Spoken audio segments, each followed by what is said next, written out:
सदानन्दाम्भोधिः स्मितरुचिरपूर्णेन्दुवदन प्रफुल्लाम्भोजन्म चदसदृशशोभाक्षियुगलः कृपापारावार श्रितसकलजीवातिसुखदो महान् श्रेयो मूर्ति जयति सहि नारायणमुनि वर्णिवेशर्मणीयदर्शनं मन्दहासरुचिराननाम्बुजं पूजितं सुरनरोत्तमेर्मुदा धर्मनन्दनमहं विचिन्तये। ओम अवतारिणे श्री स्वामिनारायणाय नमो नमः। श्री हरिकृष्णाय घनश्यामाय नीलकंठाय च नमो नमः। ओम श्री गुरुचरणकमलेभ्यो नमो नमः। बोलो स्वामिनारायण भगवाननी जय। श्री ठाकुरजी महाराजनी जय। श्री हरिकृष्ण महाराजनी जय। श्री घनश्याम महाराजनी जय। श्री सद्गुरुदेवनी जय। श्री पांचो परमहंस की जय। બધા ભક્તોને ખૂબ ભાવથી જય સ્વામિનારાયણ। શું થયું?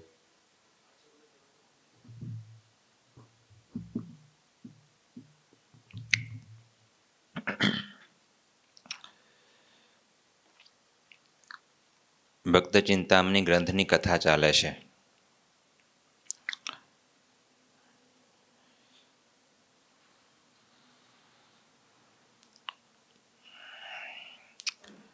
ભગવાનની કથા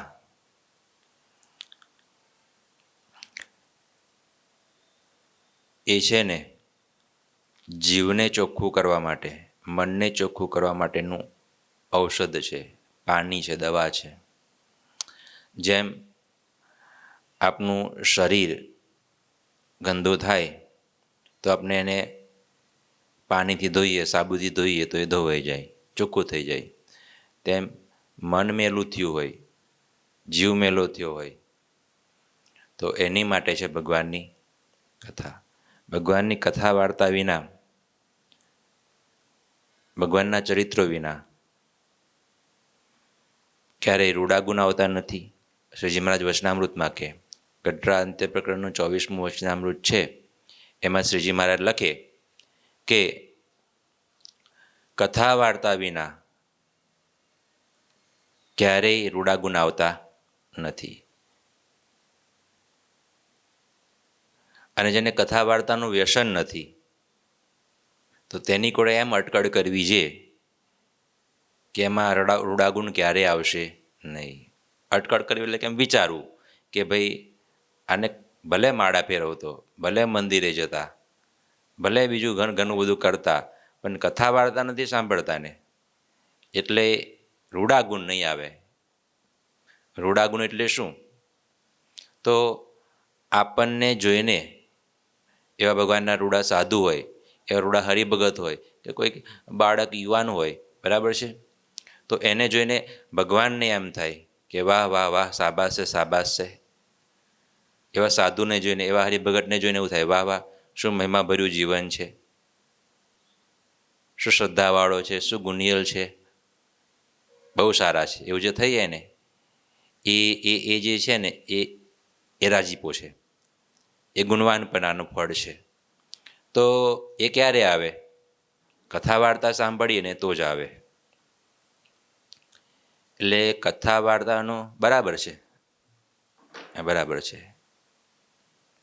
એટલે કથા વાર્તાનું જ્યાં સુધી વ્યસન ના પડે ત્યાં સુધી ભગવાનની મૂર્તિ પણ હૃદયમાં ના આવે। ભગવાન છે ને આપણે દર્શન કરીએ, આંખો દ્વારા દર્શન થાય, પણ ભગવાન ઉતરે કઈ રીતના? ભગવાન જીવમાં કઈ રીતના ઉતરે? તે તો કાન દ્વારા પ્રવેશે ભગવાન। જેટલી કથા વાર્તા આપણે સાંભળીએ એટલા ભગવાન અંદર જતા જાય। એટલે કથા વાર્તાનું તો બહુ અંગ રાખવું। જેને જેને એમાં એક સારા ગુણ આવ્યા છે, કંઈક સારું દેખાય છે ને, એનું કારણ શું છે? કથા વાર્તા છે. અને કથા વાર્તા એમાં કેવું, ભગવાનના ચરિત્રો, લીલા ચરિત્રો, જીવની વાતો, આત્મકલ્યાણની વાતો, વિષય ખંડનની વાતો, ભગવાન પ્રધાનની વાતો, ભક્તિ પ્રધાનની વાતો. બાકી અત્યારે તો કથા વાર્તામાં પાછા ઘણા ઘણા પ્રકારો થઈ ગયા છે. અહીં બેઠા બેઠા અડધો કલાક શાયરી તમને સંભળાવું તો કંઈ વાંધો, તાલીઓ પાડી દે લોકો, માણસો. પણ ભાઈ શાયરી સંભળાવવા માટે થોડી કથા વાર્તા છે. આ હોય, જમતા હોય તો અથાનું હોય, પણ કેટલું ચમચીભર હોય, શાક જેટલું અથાનું ના હોય. બરાબર ને? અને અને એ શેર શાયરીને બધું સાંભળવું હોય તો આપણા કરતાં યુટ્યુબમાં કેટલા બધા હારા હારા વક્તાઓ નહીં, તમે જોઈએ એવી શેર શાયરીઓને બધું મળી જાય. એનો મતલબ એ નથી કે ના હોવું જોઈએ, હોવું જોઈએ. પણ કથા વાર્તા એમાં ભગવાન પ્રધાન આવવા જોઈએ, ભક્તિ પ્રધાન આવવી જોઈએ, સત્સંગ પ્રધાન આવવો જોઈએ. ધર્મ જ્ઞાન વૈરાગ્ય ભક્તિ જે વચનાઉટના શાસ્ત્રની વાતો આવવી જોઈએ, મન ઘડંત વાતો આવવી જોઈએ નહીં. એવું છે તો જીવ ચોખ્ખો થાય. શ્રીજી મહારાજ તો વચનામૃત છે મધ્ય પ્રકરણનું 49, એમાં શ્રીજી મહારાજ એવું કહે છે કે અમને ભગવાનના કથા વાર્તા કીર્તન યાદિકમાંથી ક્યારે મનની તૃપ્તિ થતી નથી. તો તમારે બધાએ પણ એવું કરવું. કથા વાર્તાથી ક્યારેય ધરાવવાનું નહીં. કથા વાર્તા કીર્તન આવે ને એનાથી ક્યારેય તૃપ્તિ ના થવી જોઈએ. ભગવાનનો રસ એવો છે. અને એ કથા વાર્તા સાંભળીએ, વહેલા ઉઠીને આવીએ તો કંઈ સમય નથી બગાડતા. એ તો ગુનાતાન સ્વામી વાતોમાં લખે, લખ 84 ગર્ભવાસે બધા પર ચોકડીઓ મારીએ છીએ, ખોટા કરીએ છીએ.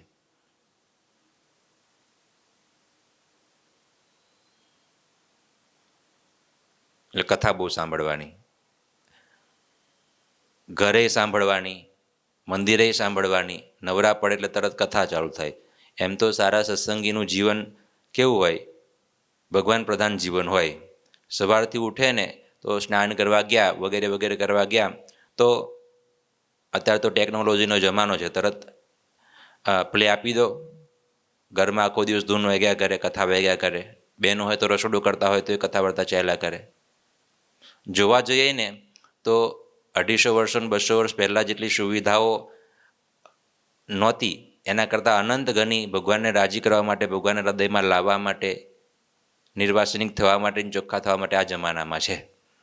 પણ તેનો ઉપયોગ કરતા જો માણસને આવડે તો. કથા વાર્તા બહુ જીવ માટે. સત્સંગનો કૃષ્ણ કથા જ પાયો, જોતે કદાપી નબળો જનાયો. સત્સંગ રૂપ જે શુભતો હવેલી, પડી જવાની જાનજો જ વહેલી. સત્સંગનો પાયો શું? ધર્મેશ ભગત, સત્સંગનો પાયો કથા વાર્તા છે. ને કોઈ સારું મકાન હોય, બરાબર, એનો બેઝમેન્ટ, એનો પાયો મજબૂત કરવો પડે. તો એની ઉપર તમે 5, 10, 15, 20, 25 માળ તમે લઈ લો, ઊંચી ઊંચી ઇમારત કરી દો તો વાંધો પડે નહીં. એમ સત્સંગમાં આપણે આવીએ છીએ તો ઠેક સુધીને આપણે આ મરણાંત પર્યંત, જ્યાં સુધી આપણે ભગવાનના ધામમાં ના જઈએ, મુક્તિ ના થાય, દેહ ના પડે, ત્યાં સુધી આપણે સત્સંગ રાખવો છે, છોડવો નથી. તો એની માટે પાયો મજબૂત કથા વાર્તાથી કરવો પડે. કથા વાર્તા સાંભળ સાંભળ સાંભળ સાંભળ સાંભળ જ કરવી પડે. તો જે કથા વાર્તા સાંભળ સાંભળ કરે એનો પાયો મજબૂત થાય. પછી ગમે એટલા વાવાઝોડા આવે, કે ગમે એટલા વિઘ્નો આવે તો એ પડી શકે. અરે એ વાવાઝોડામાં એ ઊભો રહે ને કેટલાને ઊભા રાખે, એવું મજબૂત થઈ જાય. કથા વાર્તા એવી છે. કથા વાર્તાથી તો જુઓ તમે, આ દુનિયામાં જેટલા જેટલા કુકર્મીઓ કહેવાય હતા, એ બધા કથા વાર્તા સાંભળીને સુધરી ગયા. ગમે એટલો ખરાબ માણસ હોય, પણ ભગવાનની કથા વાર્તામાં જો વ્યસન પડી જાય, એમાં પ્રીતિ થઈ જાય, એમાં શ્રદ્ધા થઈ જાય તો એ સુધરી જાય. જોબન પગી છે તો કેટલાય કુકર્મો કરતા હતા ને, ખોટા માર્ગે હતા, પણ મુક્તાનંદ સ્વામીની પાસે બેસી ગયા અને કથા વાર્તા સાંભળવાનું એમને વ્યસન થઈ ગયું. તો પરમ ભક્ત થઈ ગયા. વડતાલમાં શ્રીજી મહારાજને લાયા, જમીન આપી, મંદિર બંધાયું, બધું કેટલું કર્યું ને.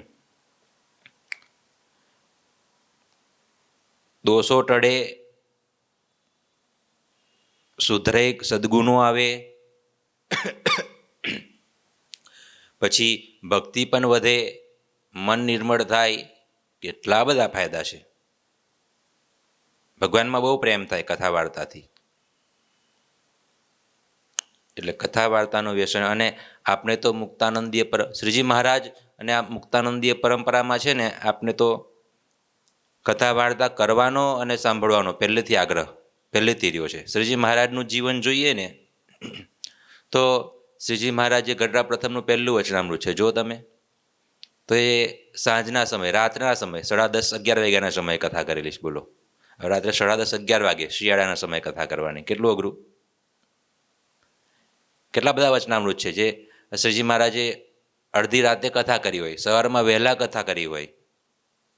અને આજ જેવું નહીં કે ભાઈ 7:30 થી 8:30 કલાક કથા થાય. એ તો ગમે ત્યારે ઉપર ચાલો કે મહારાજ કે કથા વાર્તા કરવી છે, ઊભા થઈને આવી જવાનું.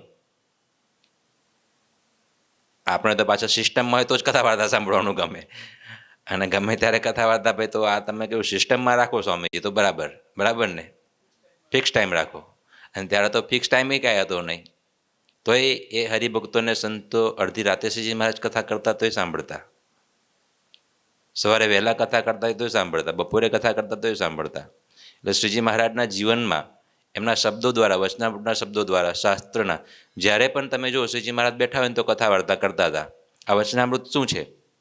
કથા વાર્તા છે શ્રીજી મહારાજે કરેલી. આ ગ્રંથો શું છે? બધા હરિચરિત્ર સાગરનો આખો ગ્રંથ છે, શું છે? શ્રીજી મહારાજે જે કથા વાર્તા કરેલી એનો જ ગ્રંથ છે. જેવા શબ્દો સાંભળી એવું મન થાય, જેવી વાતો સાંભળી એવું અંતકરણ થાય. જગતનું જેટલું સાંભળ કરીએ આપણે, એટલું જીવ, અંતકરણ, મન બધું જગત પ્રધાન થાય. અને જેટલું ભગવાન પ્રદાન કરીએ એટલું આપણું અંતકરણ ચોખ્ખું થાય, ભગવાન પ્રદાન થતું જાય. એટલે બને એટલા જગતના શબ્દો કાનમાં ઓછા જવા દેવા, ભગવાન સંબંધી શબ્દો જાજા નાખવા. કથા વાર્તા એક એવી વસ્તુ છે. ભગવાન સંબંધી જેટલા શબ્દો જાજા થતા જાય ને એટલા ભગવાન અંદર આવતા જાય. એટલે રૂડા ગુણ લાવવા માટે, અંતકરણ ચોખ્ખું કરવા માટે ભગવાનની કથા વાર્તા છે. એટલે વહેલા ઉઠીને વહેલા બરાબર, વેકેશન પૂરું થઈ ગયું, હવે દિવાળી ગઈ, હવે આ નવું વર્ષ ચાલુ થઈ ગયું. એટલે બધાને પાછા જાગતા કરવાના છે. જો આપણી મુક્તાનંદીય પરંપરામાં જ જો તમે, અમિત ભગત શ્રીજી મહારાજના જીવનમાં તો દેખાય જ આપણને કે શ્રીજી મહારાજને કથા વાર્તાનું વ્યસન બહુ હતું. બરાબર છે. શ્રીજી મહારાજ તો કે અમે ધૂન કીર્તન કરીએ તો એવી તાળી પાડીને ભગવાનની ધૂન ભજન કરીએ તો હાથના કે એ ફાટી જાય, એ રીતના હાથ ફાટી જાય, એ રીતના. બોલો, એટલા મશગુલ થઈ જઈએ ભગવાનની કથા વાર્તા કીર્તન થતો હોય. અરે શ્રીજી મહારાજ કે અમે ભગવાનની કથા વાર્તા કરતા હોય, કીર્તન કરતા હોય, ત્યારે વચ્ચે આવીને અમને કોઈ કહે, કોઈ બીજી ત્રીજી વાત કરે ને તો અમને કહે પેલું પંચામૃતના ભોજન જમતા હોય ને વચ્ચે કાકરો નાખે ને કેવું આવે મોઢામાં, કાકરી આવે જમતા હોય ને કેવું લાગે? તો કે અમને બળતરા થાય. ભગવાનની વાત થતી હોય ને કે બીજી વાત કરે તો બોલો. એટલે ભગવાન સંબંધી શબ્દો સાંભળવામાં તો બહુ રુચિ રાખવી. કેમ કે આપને કેવું છે, ભગવાનને પામવા છે, આને આ જન્મે ભગવાનને લઈ લેવા છે, ભગવાનનું સુખ મેળવવું છે. તો એની માટે તો સૌથી પહેલાં પેલું નવધા ભક્તિ કીધી. નવધા ભક્તિ છે શ્રવણમ, કીર્તનમ, વિષ્ણુ સ્મરણમ, પાદ સેવનમ, અર્ચનમ, વંદનમ, દાસ્યમ, સખ્યમ, આત્મનિવેદનમ. આ 9 પ્રકારની ભક્તિ છે. તો એ 9 પ્રકારની ભક્તિમાં સૌથી પહેલી ભક્તિ કઈ કીધી? શ્રવણ ભક્તિ. શ્રવણ ભક્તિ એટલે કે ભગવાનની કથા વાર્તા કીર્તનો સાંભળવા, શ્રવણ ભક્તિ. અરે રામ ભગવાને સબરી માતાએ કીધું કે તમે ભગવાન મને ભક્તિનો ઉપદેશ આપો, મને મારું કલ્યાણ થયું કંઈક વાત બતાવો. ત્યારે રામ ભગવાને સબરી માતાને કીધું કે હું તમને રીત બતાવું છું, મારી ભક્તિની રીત બતાવું છું, એ પ્રમાણે તમારે ભક્તિ કરવી. હું નવધા ભક્તિ બતાવું તમને. રામ ભગવાને સબરી માતાને કીધું. અને ત્યારે રામાયણમાં લખાયું, પ્રથમ ભગતિ સંતન કર સંગા, પ્રથમ ભગતિ સંતન કર સંગા, દુસરી ભગતિ મમ કથા પ્રસંગા, દુસરી ભગતિ મમ કથા પ્રસંગા. ભગવાનને રાજી કરવા છે, કલ્યાણ મેળવવું છે, તો સૌથી પહેલો કે સાધુનો સમાગમ કરો અને પછી કથા વાર્તા સાંભળો. મારી કથા અને સાધુનો સમાગમ, આ બે વસ્તુ, પહેલી ભક્તિ સંતનો સમાગમ ને બીજી વસ્તુ છે ભગવાનની કથા વાર્તા. મમ કથા પ્રસંગા. દરેક શાસ્ત્રમાં કથા વાર્તાનું પ્રતિપાદન છે. એટલે વાત હું કરતો તો શ્રીજી મહારાજને તો બહુ વ્યસન કથા વાર્તાનું, પણ આપણી મુક્તાનંદીય પરંપરામાં પણ આપણા આદિ ગુરુદેવ સદગુરુ શ્રી મુક્તાનંદ સ્વામી થઈ ગયા. તો મુક્તાનંદ સ્વામીના જીવનમાં બાળપણથી જ આપણે જોઈએ તો એ જ્યારે અમરાપુરમાં હતા, અમરેલી, અમરવલ્લીના અમર પુષ્પો, તો એ જ્યારે મુકુંદાસ હતા બાળપણમાં, ત્યારથી પહેલેથી જ મૂળદાસ મહાત્માના આશ્રમમાં રહેતા. તો એ મૂળદાસ મહાત્માના આશ્રમમાં રહેતા, તો એ નાનપણથી જ એ મૂળદાસ બાપુ રામાયણની કથા કરતા હોય કે ભગવાનની વાર્તા કરતા હોય ને ત્યારે એ મુકુંદાસ પલાઠી વાળીને બેસી જતા. બોલો, નાના હતા ત્યારથી મુક્તાનંદ સ્વામી, અને રામાયણની બધી વાતો, ભાગવતની બધી વાતો, પુરાણોની બધી વાતો સાંભળતા. પછી ક્યારેક મૂળદાસ મહાત્માની ગેરહાજરી હોય તો પોતે કથા કરવા બેસી જતા મુકુંદાસ, ને રામાયણની ચોપાઈઓ તો એવી સરસ ગાતા કે આખું ગામ સાંભળવા આવતું. એટલે બાળપણથી મુક્તાનંદ સ્વામીને કથા વાર્તાનું અંગ હતું. કથા વાર્તા સાંભળવાનું અને કથા વાર્તા કરવાનું. પછી તો જ્યારે સરદારમાં રામાનંદ સ્વામીના દર્શન થયા મુકુંદાસને, અને રામાનંદ સ્વામી એવું કીધું કે ભાઈ મારી કથા વાર્તા સાંભળવા તમારે આવવું નહીં. એટલે તમે તુલસીદાસ તમારા ગુરુ છે એને તમે પૂછી આવો, રજા લઈ આવો.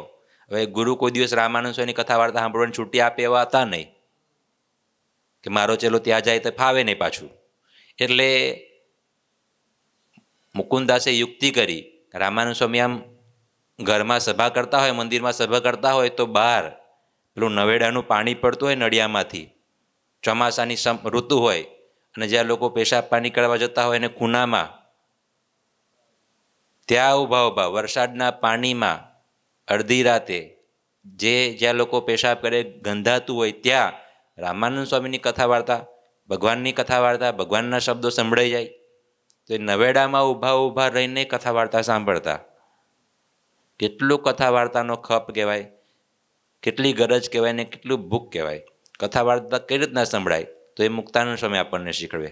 અરે એટલું જ નહીં, પછી તો શ્રીજી મહારાજ સંપ્રદાયમાં આવ્યા, બરાબર, ધર્મધુરા સોંપીને મહારાજ ગાદી બેઠા રામાનંદ સ્વામીની. પછી મુક્તાનંદ સ્વામી તો શ્રીજી મહારાજથી ઉંમરમાં 22 વર્ષ મોટા હતા. કેટલા? 22 વર્ષ મોટા. અને મુક્તાનંદ સ્વામીની આગળ નીલકંઠ વર્ણિત એક છોકરા જેવા જ ગણાય. સાંભળ્યો ને? તોય એ શ્રીજી મહારાજે સહજાનંદ સ્વામીએ ભગવાન સ્વામિનારાયણે જે વચનામૃતની બધી વાતો કરી, એ બધી જ વાતો મુક્તાનંદ સ્વામી પોતે સંપાદક હતા. વચનામૃતો જે સંપાદન કર્યા એ બધા સંપાદન લખી લેતા, લખાવી લેતા અને કથા વાર્તા સાંભળવા માટે બેસતા. બોલો, બાકી પોતાથી 22 વર્ષ જે મોટી ઉંમરના હોય ને પેલા નાના હોય તો કેવી રીતના સંભળાય? પણ તો એ ભગવાનની કથા વાર્તામાં એવો રસ હતો એમને, મુક્તાનંદ સ્વામીને, કે વચનામૃતોએ સંપાદન કર્યા ને એટલું જ નહીં, ભગવાનના લીલા ચરિત્રો જે સાગર ગ્રંથ છે એ મુક્તાનંદ સ્વામીએ જ ગાયેલો ગ્રંથ છે, મુક્તાનંદ સ્વામી જ બોલેલો ગ્રંથ છે. તો એ કથા વાર્તા પણ કરી પાછી ભગવાનની. બોલો, મુક્તાનંદ સ્વામી અક્ષરધામના મુક્ત અનાદિ મુક્તોમાં સર્વશ્રેષ્ઠ હતા. બરાબર, એ વાત તો બહુ સાચી, શાસ્ત્રીય વાત, બરાબર છે. અરે સત્સંગની માં એ પણ શાસ્ત્રીય વાત ને સાચી વાત, બરાબર. શ્રીજી મહારાજ એમને ગુરુ કહેતા, સંપ્રદાયના સૌથી જૂનામાં જૂના સંત મુક્તાનંદ સ્વામી, બધી વાત સાચી, બધું બરાબર. પણ કદાચ આપણે વિચારીએ કે મુક્તાનંદ સ્વામીમાં આટલા બધા ગુણો હતા. સાગરમાં એવું લખ્યું, હરિચરિત્ર સાગરમાં, કે જેટલાય સદગુણો આ સંપ્રદાયમાં છે, આ સૃષ્ટિમાં જેટલાય સદગુણો છે, એ બધાય સદગુણો મુક્તાનંદ સ્વામીમાં હતા. તો એ બધા સદગુણો મુક્તાનંદ સ્વામીમાં હતા એનું કારણ તો કે અનાદિમુક્ત હતા, સત્સંગનીમાં હતા, મોટેરા હતા, જૂના હતા, સમજુ, એ બધું જ બરાબર. પણ એક કારણ બીજું, એમાં સદગુણો હતા, એમાં સાધુતા હતી, એમાં ભક્તિ હતી મુક્તાનંદ સ્વામીમાં. તો એનું કારણ હતું કે એમને બાળપણથી ભગવાનની કથા વાર્તા સાંભળવાનું અંગ હતું. સમજો છો તમે? કથા વાર્તા સ્વામી બહુ સાંભળતા ને કરતા, એટલે જોતા એવું લાગે. જેના જીવનમાં તમે જુઓ ને, એવા એવા હરિભગત, એવા એવા બાળકોને, એવા એવા જે આપણેમાં સારું દેખાતું હોય ને, તો ખબર પડી જાય કે ભાઈ આ કથા વાર્તા સાંભળે છે, કોઈ સાધુનો સમાગમ કરે છે. એટલે આમ કથા વાર્તાએ સાંભળ્યું અને ઘરે હોય ને તો બેઠા બેઠા વચનામૃત કે કંઈક સ્વામીની વાતો કે કોઈ પણ સંપ્રદાયના આધ્યાત્મિક ગ્રંથો પણ વાંચવા, અંગ રાખવું કંઈક વાંચવાનું, એ કથા વાર્તા જ છે. શાસ્ત્ર વાંચન અને જેને કથા વાર્તા, આ બેનું જેને વ્યસન પડી જાય ને, એનો જીવ બહુ સમૃદ્ધ થઈ જાય, એનામાં ભક્તિ આવી જ જાય, એને ભગવાનમાં પ્રેમ થઈ જ જાય, એને ખાલી ખાલી ના લાગે પછી, એવું છે. એટલે મુક્તાનંદ સ્વામીમાં સદગુણ હતા. આધારાનંદ સ્વામી, તો આધારાનંદ સ્વામી તો 60 વર્ષની ઉંમરે બોલો ગ્રંથ લખવાની શરૂઆત કરી, સાગર ગ્રંથ. હવે 60 વર્ષે તો માણસ એમ તો ઉંમર થઈ ગઈ કહેવાય ને, ઘેડા થઈ ગયા કહેવાય ને. તો એને ગ્રંથ લખ્યો, કેટલો મોટો ગ્રંથ. અહીંથી આપણે આવા પુસ્તકો ભેગા કરીએ ને, આટલો ઊંચો કરીએ ને તો એટલો તો થપ્પો થાય, આટલો ઊંચો સાગર ગ્રંથ છે, બોલો. 60 વર્ષની ઉંમરે લખવાનું ચાલુ કર્યું અને છેક સુધીને પછી જ્યાં સુધી હાથમાંથી, સ્વામી એવું લખે કે હું લખવાનું ચાલુ કરું, હાથમાંથી પેન છૂટી જતી, લખતા લખતા છૂટીને પડી જતી, ત્યાં સુધી લખ્યું, બોલો. કથા વાર્તા લખી. કેટલા ભગવાનના ચરિત્રોમાં એમને રસ હશે. ભગવાનના ચરિત્ર, ભગવાનની વાતો અને ભગવાન અલગ નથી. ભગવાનની વાતો અને ભગવાન અલગ નથી, એક જ છે. જે ભગવાનની વાતો સાંભળે છે, ભગવાનને સાંભળે છે. એમ મુક્તાનંદ સ્વામીની વાત થઈ, આધારાનંદ સ્વામીની વાત થઈ, ત્યાર પછી બધા સદગુરુઓ આપણા દાદા ગુરુજી થઈ ગયા, ગુરુજીના ગુરુજી. એ તો ગુરુજી નવરા પડે ને ક્યારેક નાના હોય, બેટા ચાલ ઘનશ્યામ મૈયાઈ એમ કહીને બોલાવતા અને બેસાડતા પાસે, અને પછી એ હેતની બધી વાતો કર્યા જ કરતા. નંદસ્વામી જાજુ ભણેલા નહોતા, પણ ભગવાનને ભણેલા હતા. તો ભગવાનની વાતો ગુરુજીને બેઠા હોય તો કર્યા જ કરતા. એટલે એ જોવા મળે. આપણા ગુરુજીમાં તો કથા વાર્તાનું એટલું બધું વ્યસન છે. અત્યારે અમારી કથા પૂરી થશે એટલે 7:30 વાગશે એટલે અંદર જતું રહેવાનું અમારે. 7:30 થી 8:30, 8:45 ને 9 વાગ્યા સુધી રોજ 1.5 કલાક ઝૂમ કથા હોય. ગુરુજી અત્યારે વિદેશ છે, તો ત્યાંથી રોજ ડેલી, રોજ સવારે, અહીંયા સવારના 7:30 વાગ્યા હોય, ત્યાં કેટલા વાગ્યા હોય વિદેશમાં? 10 વાગ્યા હોય, 10, 10:30, ત્યાં 11, 11:30, 12 વાગ્યા સુધી, બોલો. રાતે કથા વાર્તા. આટલું કેટલું રાતે જાગીને કથા વાર્તા કરવી, અને આટલી મોટી ઉંમરમાં. પોતે તો પ્રાપ્ત થઈ ગયું છે બધું, પણ ભગવાનની કથા વાર્તા. ગુરુજી ઘણી વખત તમને સંતોને કે હું કથા વાર્તા કરું છું ને કે તમારી સેવા કરું છું, બોલો. આ કથા ગંગા ગુરુજી કરે હરિભક્તો માટે, બરાબર. તો અરે ક્યારેક બહાર જવાનું હોય તો પહેલેથી રેકોર્ડિંગ કરીને પણ કથા વાર્તા ચાલુ રહે, કથા ગંગા હરિભક્તો માટે. ક્યારેક ગુરુજી બીમાર પડ્યા હોય, ક્યારેક તાવ કે અશક્તિ કે એવું ગયું હોય, તો કોઈ સંતને બોલાવે કે વચનામૃત વાંચો. પોતે સૂતા હોય તમે વચનામૃત વાંચો, ભક્ત ચિંતામણી વાંચો, કંઈ ભગવાનની વાત વાંચો, હું સાંભળું બીમારી અવસ્થામાં. પણ કથા વાર્તા ચાલુ રહેવા જોઈએ. એટલે કથા વાર્તાનું જેને વ્યસન પડી જાય ને, એ જીવમાં બહુ સુખ્યો થઈ જાય. એમનું દર્શક ભગત થોડા વહેલા આવજો કાલથી, બરાબર છે ને? હા, 15-20 મિનિટ વહેલા આવવાનું. આરતીના દર્શન તો કરવાના જ છે આપણે ભગવાનના, સારું જ છે. ઘણા ભક્તો હોય ને, પૂનમિયા ભક્તો હોય, ખબર તમને? પૂનમે જવાનો નિયમ. પણ એ પૂનમે બીડી પીતા પીતા પણ જતા હોય પાછા રસ્તામાં, માવા ખાતા ખાતા જ જતા હોય. તો કંઈ ત્યાં મહારાજ કંઈ મૂર્તિમાંથી આવીને કહેવાનું નથી કે ભાઈ તું આ પૂનમ કરે છે પણ મને આ નથી ગમતું. એ તો સાધુ જ કહેશે, કથા વાર્તા જ કહેશે. એટલે આરતીનો નિયમ સારો છે, એ તો બહુ સારો રાખવાનો જ છે, પણ થોડું કથા વાર્તા વધારે દેવાનું છે બધા માટે. મેં કીધું ને, માળા કરતા હોય કે ગમે એટલી સેવા કરતા હોય પણ કથા વાર્તા ના હોય ને તો એમનો પાયો સત્સંગમાં ઠેક સુધી ટકશે કે નહીં ટકશે એને કંઈ ખાતરી અપાય. પણ કથા વાર્તા જે સાંભળે છે એ માળા કરતો થશે, કથા વાર્તા સાંભળે છે એ પૂજાપાઠ કરતો થશે, કથા વાર્તા સાંભળે છે એના જીવનમાં બધું સારું સારું આવશે.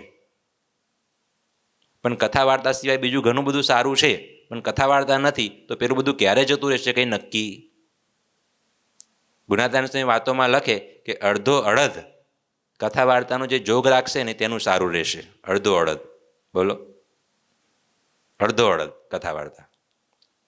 એટલે નવરા પડે ને ત્યારે પણ સ્વામિનારાયણ સ્વામિનારાયણ કર્યા કરવું, ભજન કર્યા કરવું, અને કાનમાં તો અત્યારે સરસ ઇયરફોન નાખી દો, કોઈને ખબર બી ના પડે. કથા વાર્તા ચાલતી હોય, સાંભળા કરીએ. સારા સારા હરિભક્તો તો એવા હોય, હાથમાં માળા હોય, અરે ગાડી લઈને ડ્રાઈવ કરતા હોય તો જેવા ગાડીમાં બેસે સીધી પ્લે કરે. અડધો કલાકનું કે કલાકનું ડ્રાઇવિંગ છે તો કથા વાર્તા સાંભળી લે ચાલો એ સમય દરમિયાન. સ્વામિનારાયણ સ્વામિનારાયણ વાગતો હોય આખો દિવસ ઘરમાં, ભજન ભક્તિ કીર્તનો વાગતા હોય. તો આ બધું જ્યારે કરીએ ત્યારે જીવ ચોખ્ખો, ત્યારે ભગવાન આવે. એટલે કથા વાર્તાનું બહુ વ્યસન રાખવાનું. એ ભક્ત ચિંતામણીની કથા ચાલે છે એ આપણે કરવી છે, એ કાલે કરીશું. પણ કથા વાર્તા હવે આપણે રેગ્યુલર કરી દીધું, થોડા થોડા વહેલા, બરાબર. એટલે આ બધી વાતો છે. જેવા શબ્દો સાંભળીએ એવું જીવ થાય. એક નાનકડી વાત કહી દઉં પછી આપણે કથા પૂરી કરીએ. કાલે એક છોકરો આવ્યો હતો, યુવાન હતો, મારી સાથે લગાવ અને હેતપ્રીત. તો પછી હેતપ્રીત હોય એટલે બધું કહી દે આપણને એમ, સ્વામી હું તો આમ ગયો તો નામ ગયો તો નામ કર્યું, બરાબર. એ સારું, કોઈ સાધુ સાથે લગાવ હોય તો આપણે જીવ ખોલીએ તો ટાળું થઈ જાય હૃદયમાં. સાધુએ આપણને હિતના વચનો કહે પણ કોઈ સાથે હિત જ ના રાખ્યું તો કોની આગળ વાત કરવાની. તો મને કે મારે આઈપીએસ ઓફિસર બનવું છે, બરાબર. તો મેં કીધું તો બહુ સારું, દેશની સેવા થાય, કેટલું બધું રક્ષણ થાય. કે એટલે એ નહીં સ્વામી કે હું ગાડી લઈને ફરું ને કે તો 2-4 ગાડીઓ આગળ પાછળ હોય અને બંદૂક હોય કે ગીજામાન રોપ પડે ને કે એટલા માટે. તો મેં કીધું એ બહુ સારું છે. અને કે હવે તો કે મારે થવું જ છે. તો મેં કીધું કેમ? તો કે સ્વામી આજે તો સિંઘમ જોઈને આવ્યો, નવું સિંઘમ નીકળ્યું છે ને નવું, ભગવાન જાણે કે એમના રિલીઝ થયું છે કે નવેમ્બરમાં 1લી તારીખે, એવું કહેતો હતો. મેં કીધું શું આવે, આપણને ખબર ના હોય સિંઘમમાં શું આવે? તો કે પોલીસની બધી વાત આવે છે અંદર, બરાબર. એટલે કે હવે તો કે મારે થવું જ છે કે સિંઘમ જોઈને આવ્યો છે. એટલે એને જોયું તો એને જે કરવું હતું એમાં વધારે બળ મળ્યું. એને બનવું હતું આઈપીએસ ઓફિસર, બરાબર. તો સિંઘમ જોયું તો એને વધારે બળ મળ્યું. તો એને એ પ્રકારના શબ્દો સાંભળ્યા તો એને એ પ્રકારનું મન વધારે. તો આપણે ભગવાનને પામવું છે અને ભગવાનને પાસે જવું છે તો આપણે એ પ્રકારના શબ્દો સાંભળવા પડશે ને તો વધારે બળ મળશે. એટલે જેવા શબ્દો સાંભળીએ એવું મન અંતકરણ, જેટલો જગતના શબ્દો સાંભળે એટલું જગત પ્રધાન અંતકરણ થાય, મન થાય. જે ભગવાનના શબ્દો સાંભળીએ એટલે એવું જીવ થાય. એટલે ભગવાનની વાતો કહેરા કરવી ને ભગવાનની વાતો સાંભળ્યા કરવી, આ બધી વાતો છે. બોલો સ્વામિનારાયણ ભગવાનની જય. શ્રીપતિમ શ્રીધરમ સર્વદેવેશ્વરમ ભક્તિધર્માત્મજમ વાસુદેવમ હરિ માધવમ કેશવમ કામદમ કારણમ સ્વામિનારાયણમ નીલકંઠમ ભજે. ઠાકોરજી મહારાજ.